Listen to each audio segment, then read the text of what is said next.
예, 오늘의 패널 소개해드리겠습니다. 설대우 중앙대학교 약대 교수 최진봉 성공회대 신문방송학과 교수 나오셨습니다. 안녕하세요. 네, 안녕하세요. 예, 자 오늘도 코로나 확진 환자 600명 가까이 증가를 했습니다. 이로써 4,300명을 넘어섰는데요. 신천지 신도에 대한 조사가 아직 남아있는 만큼 이런 증가 추세는 좀 계속 될 거라고 보시는가요? 예, 그렇습니다. 이제 예. 대구 경북 지역에서는 여전히 상승 추세가 꺾이지 않고 있고요. 이것도 조만간 아마 이대로 유지가 될 것 같고, 다른 지역에서도 증가세는 그렇게 심하지 않습니다만 여전히 산발적으로 조금씩 늘어나고 있고, 지역적으로는 거의 약 100명에 육박한 그런 곳도 좀 있습니다. 예. 그런 곳에서도 아마 좀 주의를 기울여야 되는 그런 국면에 와 있는 게 아닌가 이렇게 생각이 됩니다. 예. 설 교수님, 그 국내 사망자는 총 26명인데요. 이분들 중에 보면은 그러니까 전체 치명률은 0.5%라고 하는데 이게 그 80대 이상 고령층에서는 그 굉장히 숫자가 올라가는 것 같더라고요. 예, 그렇습니다. 전체적으로는 0.5% 정도로 평가되고 있고요. 특히 이제 80대보다는 65세 이상이면서 기저질환이 있으신 분들은 예.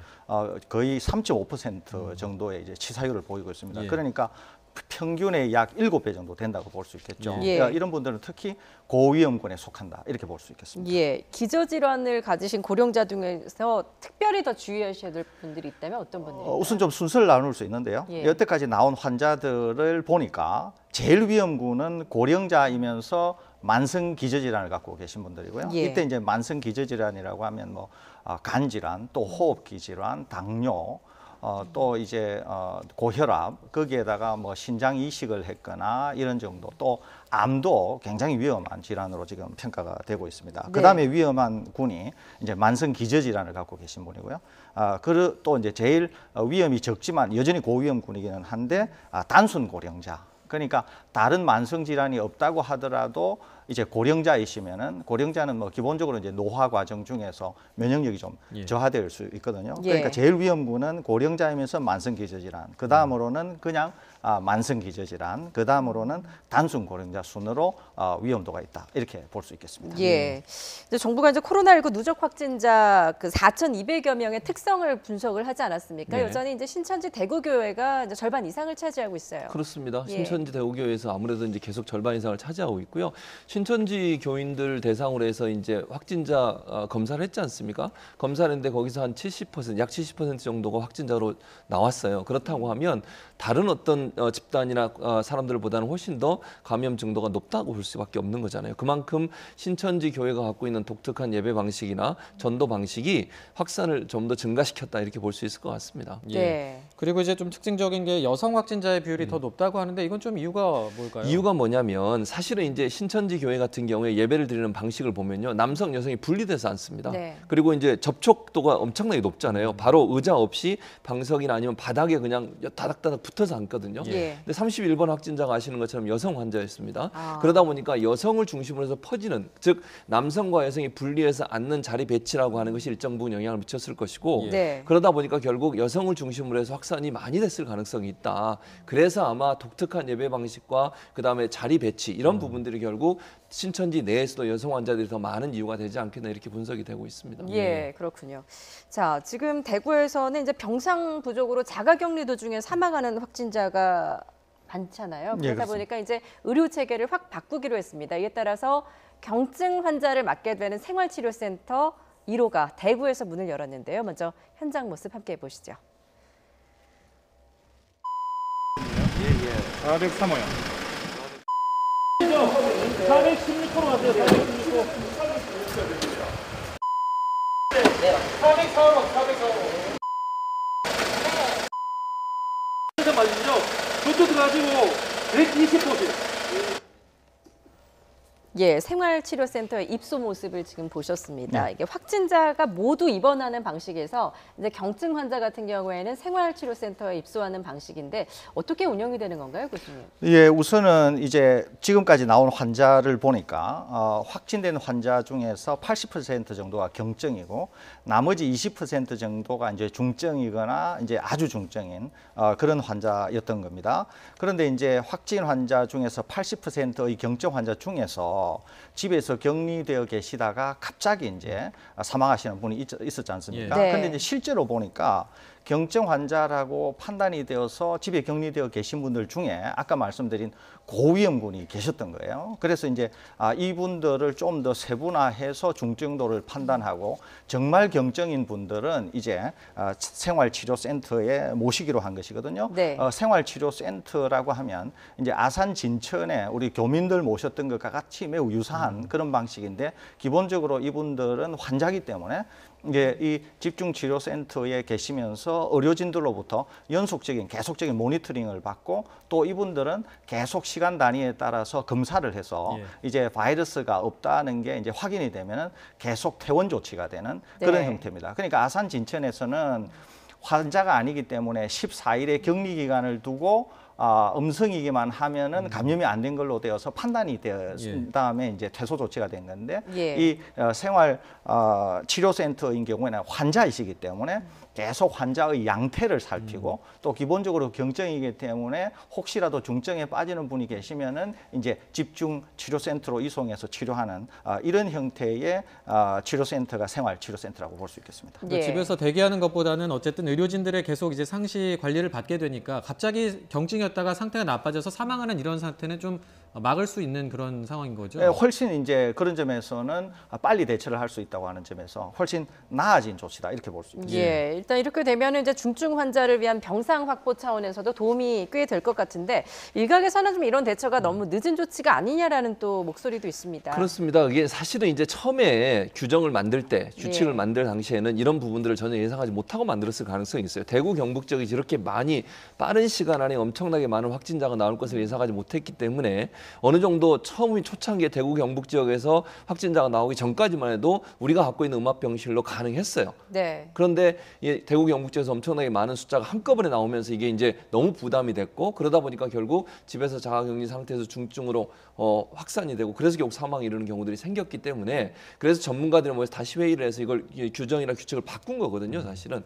그래서 판단하는 기준으로 4가지 단계로 나누고 그다음에 지금 말씀하신 것처럼 이제 장소 어떤 그게 뭐 병원이 됐든 아니면 어떤 공공시설물이 됐든 거기 자체를 격리시켜서 사람들이 경증 환자들만 따로 분리해서 할 수 있도록 만들었다는 점에서는 긍정적으로 평가할 부분이 있습니다. 아마 초창기에 확산 속도를 보면서는 이런 대규모 확산이 일어날 가능성에 대해서 예측을 못했던 것 같고 그러다 보니까 경증 환자와 중증을 나누는 부분이 좀 네. 미흡했지 않나 이런 생각이 듭니다. 예. 그 설 교수님 지금 네. 대구에는 이제 3,000명 정도 확진 환자분들이 계시고 그리고 이분들을 이제 병원 치료를 못 받는 분들을 경증과 중증으로 이렇게 나누어서 하겠다는 건데 그 4가지 기준이 있는 건 알겠는데 이게 근데 실제로 이제 환자를 분류를 하는 게 워낙 환자 수가 많다 보니까 좀 빨리빨리 분류를 할 수 있을까 이것도 좀 걱정이 되는데 어떻게 보고 계세요? 이제 초창기에 이제 분류 기준은 이제 소위 우리가 병원을 이제 가게 되면은 여러 가지 검사를 하기 전에 이제 재는 게 있지 않습니까? 소위 이제 바이탈이라고 하는 것을 재는데 주로 이제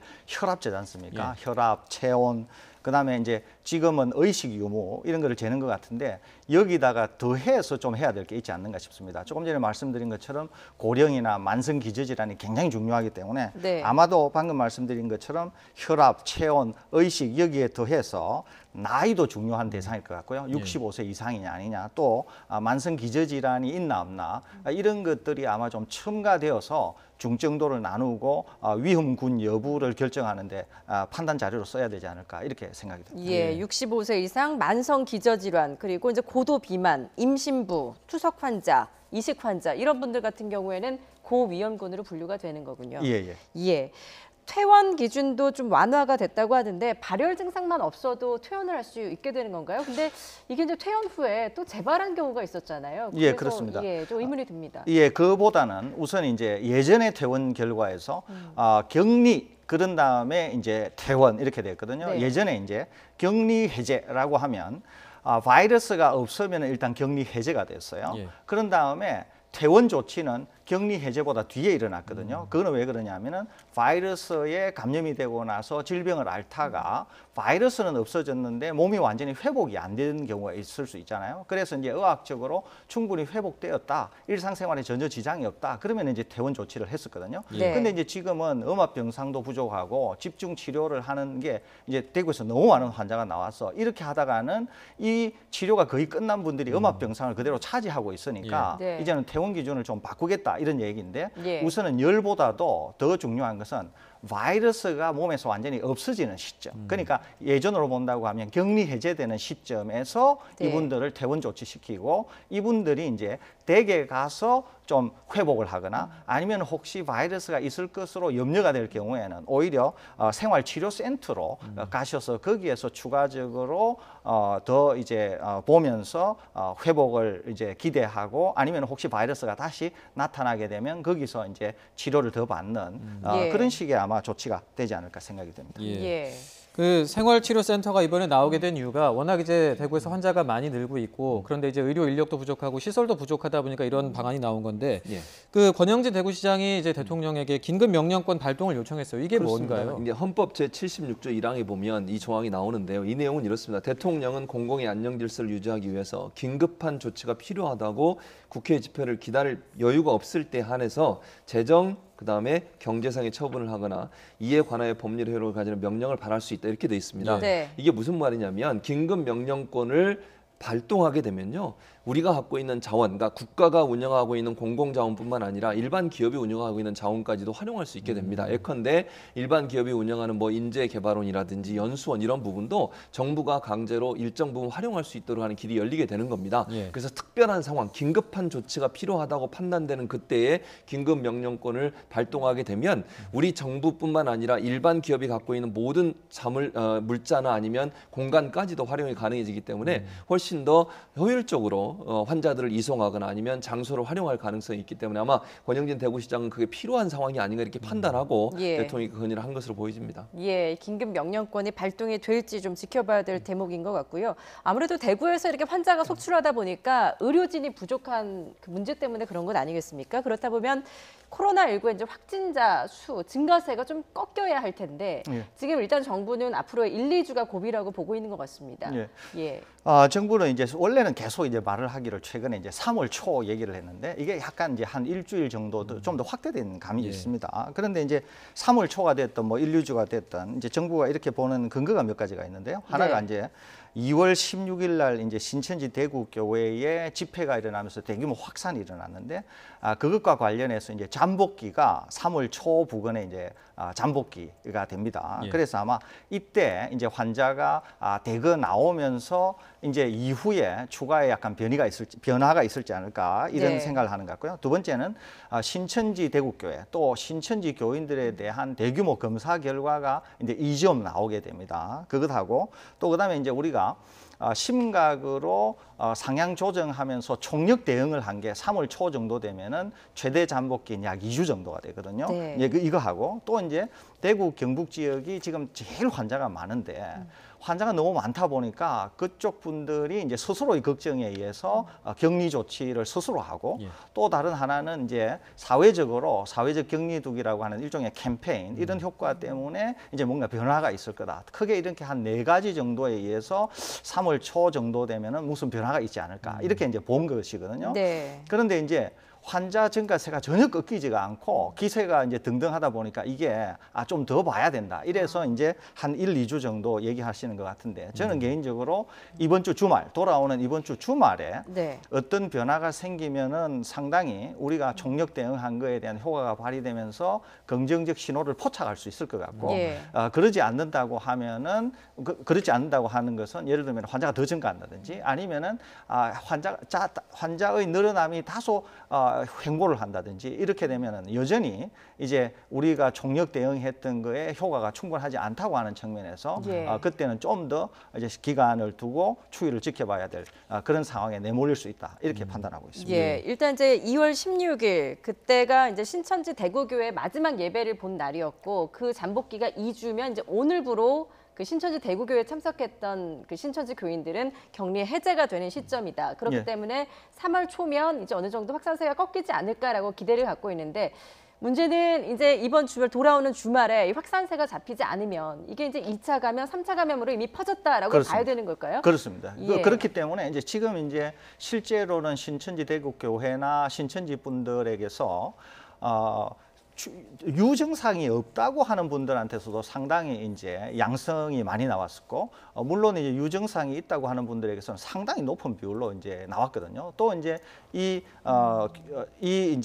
교단이 가지고 있는 신도들의 특징이 여러 가지 이제 집회 모임을 굉장히 열심히 하고 활발하게 하는 것뿐만 아니라 다양한 형태의 소규모 모임도 많지 않습니까? 네. 그리고 또 이제 파악이 안 되는, 신은 파악이 안 되는 분들도 굉장히 많고 이러기 때문에 이분들이 2차, 3차 감염을 일으킨 것을 전혀 배제할 수 없거든요. 그러니까 이분들이 2차, 3차 감염을 일으키지 않았을 때는 우리가 추론하는 이런 것들이 좀 맞으면서 뭔가 변화가 있을 거다 이렇게 예측할 수 있는데 그렇지 않다고 하면은 여전히 모임을 통해서 2차, 3차 감염을 시켰을 경우에는 추세가 끊기지 않을 가능성이 있거든요. 그래서 향후에 좀 더 지켜봐야 그 추이를 알 수 있을 것으로 생각이 됩니다. 그러니까 이게 모임도 좀 자제해야 되고 이동도 자제해야 되고 이런 게 당분간 일주일이든 2주일이든 좀 필요한데, 근데 이게 전국적으로 다 같이 이렇게 좀 할 수 있을까요? 어떻게 전망하시나요? 어떻게 보세요? 그래서 사실 의사협회에서는 이걸 좀 전국적으로 캠페인을 열자고 그랬어요. 뭘 강제화시킬 수는 없습니다. 뭐 정부가 모든 사람 나오지 마 중처럼 이렇게 할 수는 없지만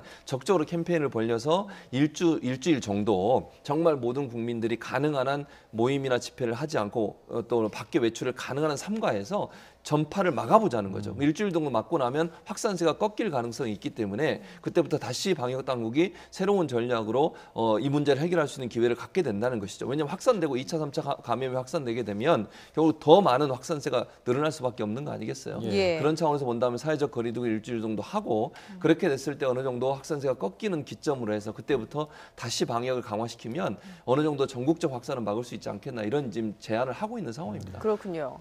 특히 이제 사회적 거리두기가 굉장히 중요한 이유가 있는데요. 그게 뭐냐면 지금 단계에서 우리가 주의해야 될 게 크게 두 가지가 있거든요. 하나가 이제 집단 감염, 두 번째 하나가 이제 병원이나 요양병원을 통한 의료시설 감염, 이게 이제 굉장히 중요한 대목이 되었거든요. 그렇기 때문에 사회적 거리두기가 이런 데 대한 감염을 그래도 위험이 전혀 없는 건 아니지만 상당히 위험을 감소할 수 있다고 하는 점에서 매우 중요한 대목이거든요. 그래서 지금은 그 어느 때보다도 절실한 그런 항목이 아닌가 생각이 됩니다. 그 어느 때보다 절실한 곳. 근데 또 교회 아닙니까? 주일 예배 같은 경우에는 이제 정부의 권고에도 불구하고 좀 강행을 하는 곳이 있어서 좀 문제인 것 같습니다. 실제 광주에서 이 주일 예배를 참석한 모자가 확진 판정을 받았는데 이런 상황은 좀 어떻게 봐야 되는 겁니까? 그러니까 이런 상황이 교회들이 물론 뭐 여러 가지 이유 때문에 예배를 강행할 수 있겠지만 지금 같은 상황에서는 가능한 한 정부의 시책을 좀 따라줬으면 좋겠어요. 제가 다니는 교회 같은 경우도 그러니까 지난 주부터 영상으로 예배를 드리고 있거든요. 그러니까 이런 것들이 전혀 불가능한 것도 아니고 사실은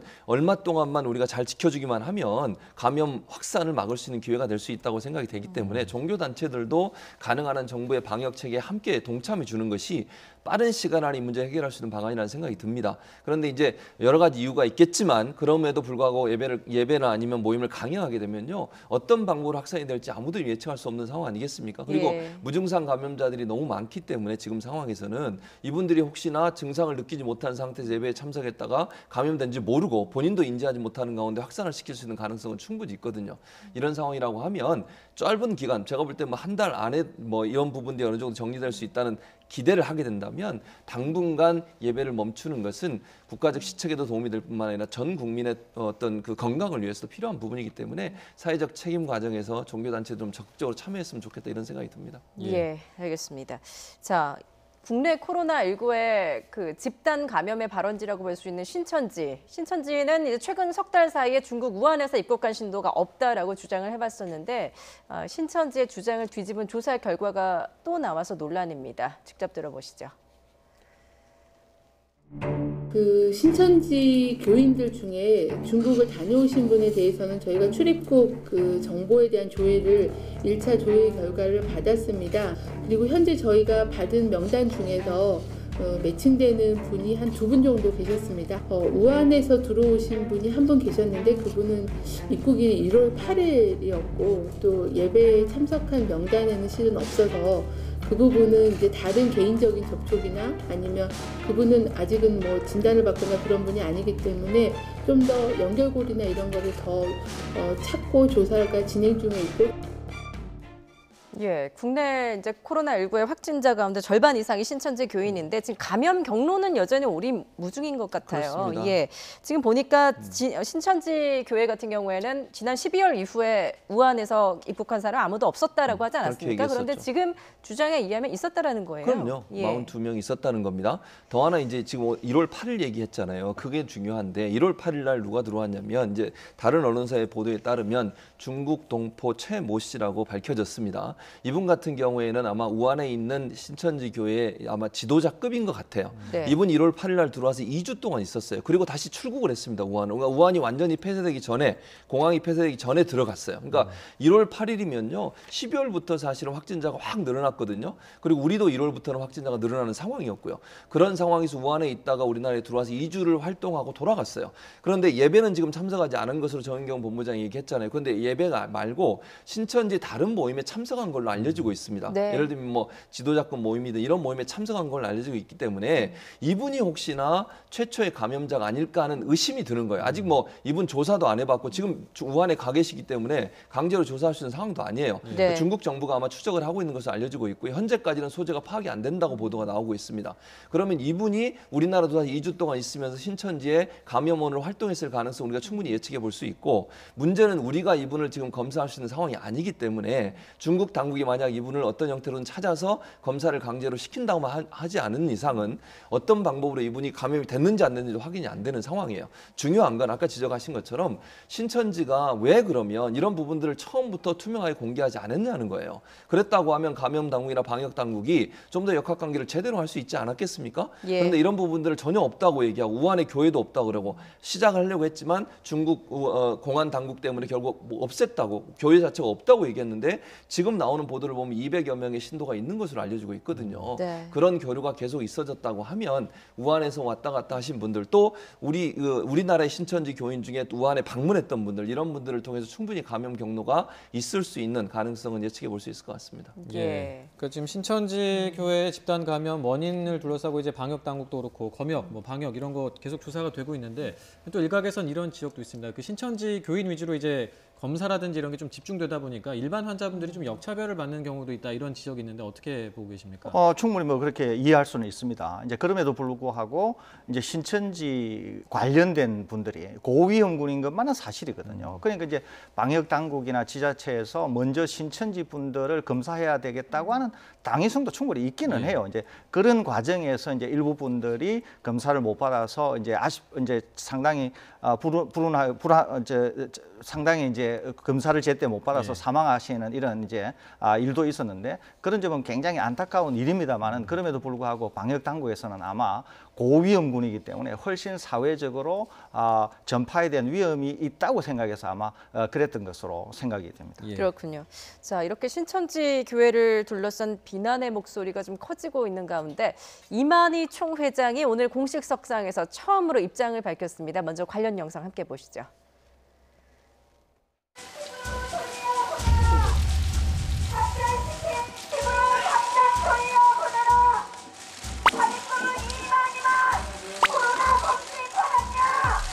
정말 면목이 없습니다. 사죄를 위해서 여러분들에게 엎드려 사죄를 하겠습니다.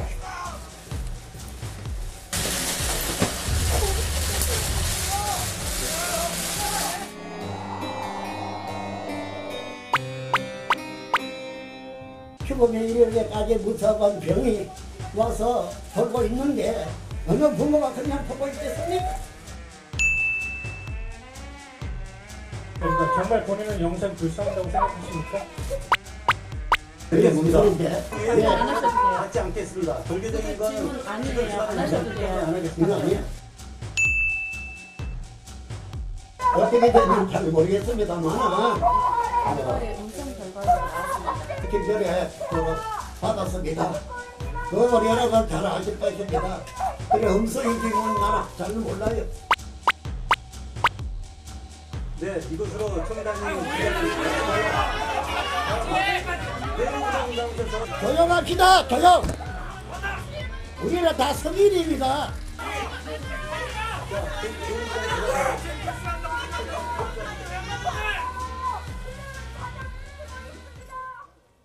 예, 오늘 기자회견에서 뭐 국민에게 사죄한다면서 두 번이나 큰 절을 하기도 했지만 또 저렇게 고성을 지르기도 했습니다. 어떻게 보셨습니까? 저는 그래서 사과의 진정성이 있으려면 뭐 말로는 사과를 하고 큰절을 두 번이나 했지만 실제적으로 사과의 진정성이 있으려면 투명한 정보 공개가 반드시 이루어져야 됩니다. 그리고 오늘 본인의 검사에 대해서도 유무에 대해서 명확하게 입장을 밝히지 않았어요. 네. 그리고 우리가 이해할 수 없는 정도의 말을 하지 않습니까? 뭐 본인들이 자체적으로 조사한 것처럼 얘기하고 그걸 우리 질병관리본부에 통보를 했다 이런 식으로 얘기를 하는데 그런 식으로 조사가 이루어지지 않거든요. 질병관리본부가 주관을 해서 조사를 하는 것이고 그 결과를 본인한테 통보하는 겁니다. 그런데 뭐 독감 주사를 맞았다는 얘기를 하면서 여러 가지로 좀 이해가 안 되는 말을 해서 그 부분도 이해가 안 되고 중요한 것은 지금까지 신천지가 보여줬던 태도를 보면 지금의 사과나 열심히 정말 정부의 시책이나 아니면 방역 정책에 대해서 따라줬다고 하는 부분이 신뢰성이 있는가? 예. 저는 앞으로도 문제라고 봐요. 이 이만희 총회장이 했던 사과가 진정성이 있으려면 앞으로 정말 숨김없이 투명하게 모든 정보를 공개해야 되고요. 정부가 요청했을 때 그 관련된 정보들을 다 나눠줘야 된다. 그렇지 않으면 방역에 구멍이 뚫릴 수밖에 없는 겁니다. 예. 어쨌든 신천지가 확산의 중요한 계기가 됐던 건 분명하기 때문에 신천지가 그런 책임감을 느끼고서 이 문제를 빨리 해결하기 위해서 투명한 정보 공개와 협조가 반드시 필요한 상황이라는 생각이 듭니다. 예. 오늘 기자회견이 그러니까 정말 사죄를 위한 것인지 아니면 뭐 또 뭐 내부 결속이라든지 이런 걸 위한 건지는 뭐 여러 가지 해석이 또 나오고 있는 것 같은데 그리고 오늘 또 눈길을 끌었던 게 이제 시계가 굉장히 네. 또 화제가 됐지 않습니까? 그렇습니다. 이게 박근혜 전 대통령의 뭐 사인이나 이름이 들어있는 시계였거든요. 보통 이제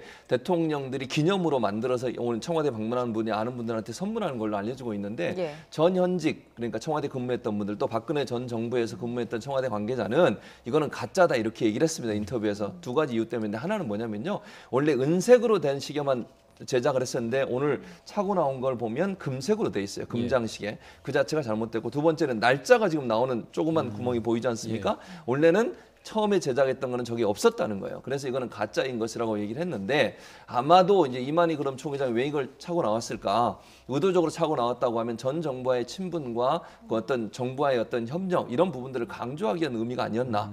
근데 그렇게 되면 결국은 또 오해를 불러일으킬 수 있는 것은 현 정부에 대한 협조를 안 하는 이유가 그러면 전 정부와 친했기 때문이 아니냐 이런 오해가 또 불러일으킬 수 있잖아요. 예. 근데 그런 것을 고려했다고 하면 일부러라도 차고 나오지 않을 텐데 저걸 차고 나왔다는 것 자체가 상당히 좀 정치적으로 묻은 의도가 있는 거 아니냐 이런 오해를 불러일으키는 상황입니다. 예. 예.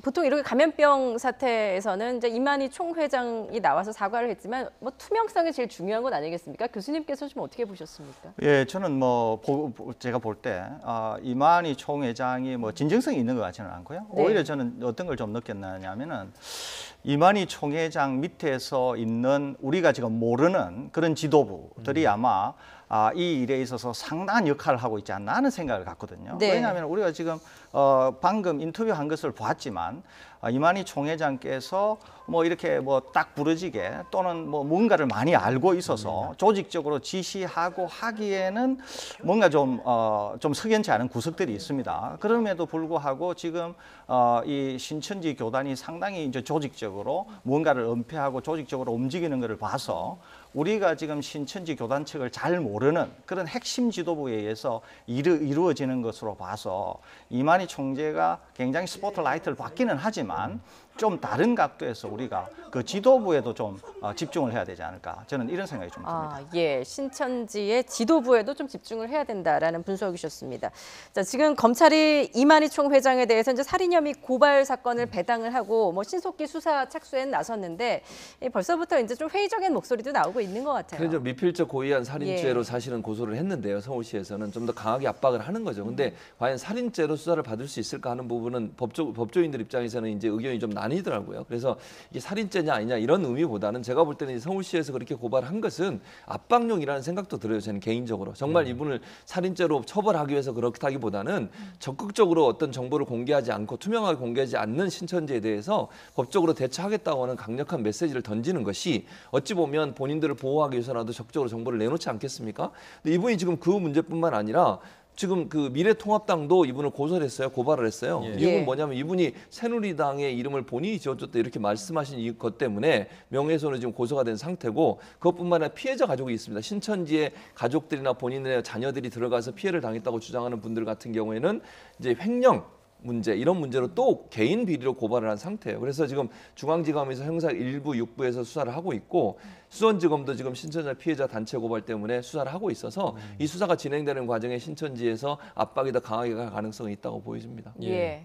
그 오늘 기자회견에서는 이제 그 이만희 총회장이 이제 자기가 코로나19 음성 판정을 받았다고 이렇게 얘기를 하긴 했는데 그 경기도 보건소 쪽에서는 이제 그걸 믿을 수가 없다 이렇게 해서 또 오늘 기자회견 현장을 가서 검체를 채취하려고 했는데 그렇습니다. 못했거든요. 이 부분은 좀 문제가 될 소지가 없을까요? 그래서 그 부분도 사실은 이재명 지사가 직접 갔어요. 직접 가서 이만희 씨에 직접 채취를 하겠다라고 얘기를 했는데 이재명 도지사가 도착했을 때 이미 그것을 빠져나가서 찾지 못하고 만나지 못했는데 나중에 이재명 지사가 본인의 SNS에 올린 글이 있는데요. 그 글을 소개해드리면 내부 전부를 수색했는데 이 총회장이 없었다. 다만 과천의 선별 검사소에서 이 총회장의 신원을 확인하고 검체를 채취했다는 보고를 받았다. 이렇게 지금 보도가 나오고 있거든요. 예. 이게 사실이라고 하면 아마 이제 이재명 지사가 도착할 당시에는 빠져나왔지만 이제 압박에 못 이겨서 과천 선별진료소에 가서 본인이 검체를 채취한 것으로 알려지고 있습니다. 만약에 이게 사실이면 내일이면 이만희 총회장의 검사 결과가 나올 것으로 예상이 됩니다. 예, 내일 또 검사 결과를 좀 지켜보고요.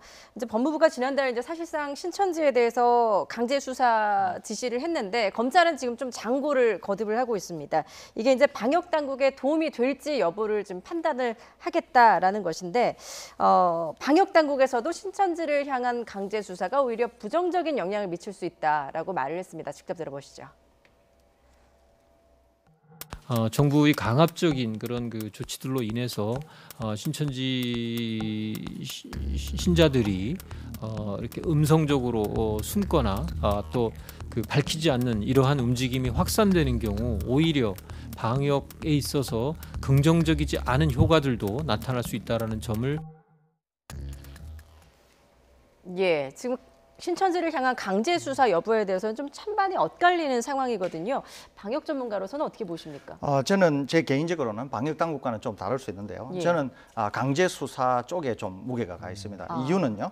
첫째 하나는 지금 신천지가 정통 종교와는 약간 결이 다르지 않습니까? 그래서 저는 최대 압박을 통해서 지도부의 신병을 확보를 하고 지도부를 최대 압박을 하면서 그걸 통해서 신도들의 협조를 이끌어내야 된다. 이런 입장을 갖고 있거든요. 네. 또 두 번째는 두 번째는 이런 최대 압박을 통해서 신천지에 대한 많은 것을 알게 되면 지금 우리가 이제 신천지를 모르고 신천지가 굉장히 사회적으로 여러 가지 무리를 일으켰는데 이런 거를 많이 알게 되면서 신천지의 모든 것이 이제 적나라하게 드러나고 이런 거를 통해서 사회가 또 지금 여러 가지 신천지를 해체해야 된다 이런 것들이 있지 않습니까? 예. 그러니까 어떤 법적으로 해체하기는 뭐 어려움이 있지만은 국민의 정서나 국민이 이걸 더 알게 됨으로써 자발적인 해체의 길로도 갈 수 있는 것이거든요. 그래서 이런 점에서는 강제 수사가 필요하다 이렇게 보고 있고요. 또 지금 협조하지 않는 이제 신도들인 경우에도 이제 강제 수사 여부가 필요하다 이렇게 보는 거 아닙니까? 그런데 이제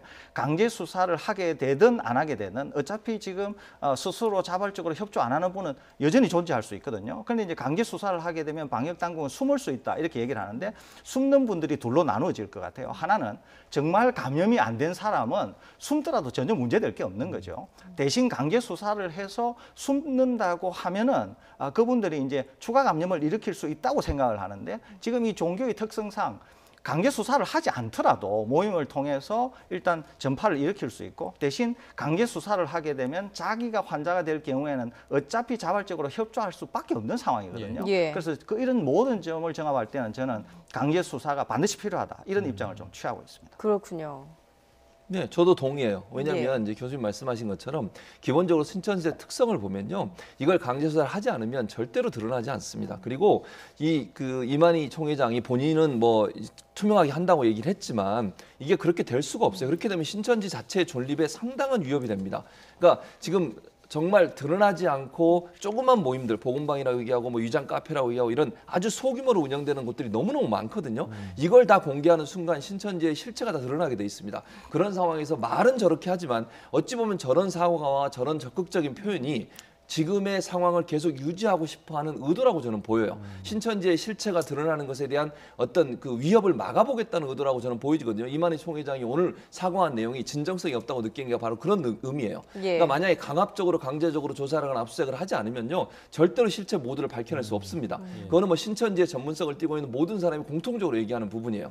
지금 만약에 그냥 뭐 자발적으로 나오세요 이렇게 해가지고 나올 수 있는 상황이 아니에요. 지금 보세요. 신천지에 가입해 있다거나 신천지 교인으로 활동했지만 본인의 신분을 숨기고 있다가 확진되고 나서 밝히는 경우가 너무너무 많습니다. 지금 그것도 공무원들도 그렇게 하는 경우가 많아요. 뭐 교도관도 그랬고요. 그다음에 실제 감염 방역 체계를 담당하던 보건소 직원도 팀장도 그렇게 했고요. 왜냐하면 그게 밝혀지는 순간 가족도 모르거든요. 그분이 신천지 신도인 것을.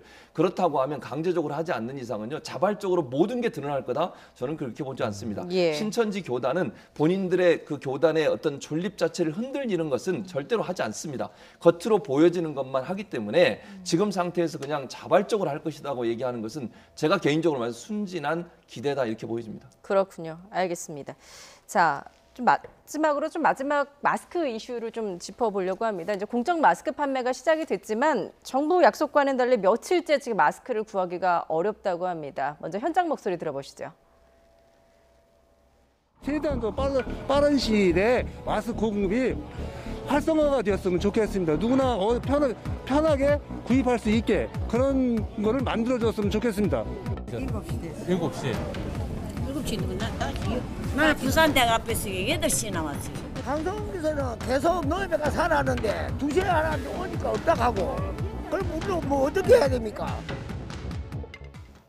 예, 오늘 뭐 정부가 590만 장을 풀었다고 하는데 현장에서는 계속 마스크가 없다라고 하거든요. 그 원인이 뭘까요? 원인은 아마도 이제 저는 이런 생각이 들어요. 첫째는 그러니까 너무 없는 상태에서 풀긴 풀었지만 이 수요가 너무너무 많은 거죠, 지금 상황에서. 두 번째는 우리가 지금 정확하게 통계는 내지 않지만요. 제가 볼 때는 사신 분들이 또 사는 경우도 많으실 거예요. 왜냐하면 불안감이 너무 크기 때문에 어떻게든지 많은 마스크를 확보하려고 하시거든요. 그러다 보니까 정말 필요한 모든 분들한테 공급하는 데는 한계가 있는 것 같아요. 그러니까 여러 가지로 뭐 가족 모두가 동원돼서 마스크를 구입한다는 이런 경우들은 많이 있기 때문에 1차적으로는 많은 공급을 해야 돼요. 그건 뭐 당연히 해야 되는 것이고요.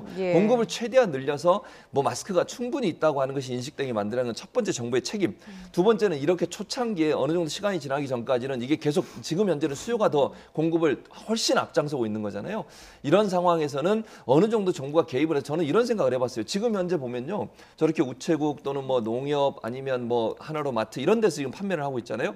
이러다 보니까 사는 분이 또 사는 경우가 또 생길 수 있고 아무리 도장을 받아도 가족을 다 동원하면 또 많이 살 수 있잖아요. 그래서 아예 그냥 일부에서 그런 얘기도 해요. 정부가 직접 개입을 해서 집집마다 몇 개씩 좀 공급을 하는 거예요. 아예 돌아다니면서. 그런 방법을 취하게 되면 당분간 초기에는 어느 정도 모든 사람한테 혜택을 갈 수 있도록 뭐 동사무대 직원을 동원하든 공권력을 동원하든 방법을 동원해서 집집마다 5개씩 다 판매를 해주는 거예요. 돌아다니면서. 그런 방법도 고민해 볼 필요가 있다는 생각이 듭니다. 저희가 시간 관계상 좀 짧게 여쭤볼게요. 이렇게 집단으로 마스크 사려고 줄 선 게 오히려 더 위험하다라고 하시는 분들도 있고 마스크 구하기가 어렵다 보니까 재사용해도 되냐라는 걸 궁금해하시는 분들이 많습니다. 우선 뭐 WHO나 이런 권고는 우리가 이제 일회용 마스크라고 알려져 있는 KF80이나 KF94 같은 거는 하루에 1개 정도 사용하는 것을 권하고 있고요. 재사용은 권하지 않습니다. 대신 이제 비용 부담이 된다거나 구하기가 어렵다 그러면은 차라리 면 마스크를 이용하시고 계속 세탁해서 쓰는 것을 권해드립니다. 그렇군요. 알겠습니다. 마스크가 없을 때는 면 마스크를 구입을 해서 계속 빨아서 써도 지금 된다는 지적이셨습니다. 지금까지 서울대우 중앙대학교 약대 교수 최진봉 성공회대 신문방송학과 교수였습니다. 잘 들었습니다. 고맙습니다.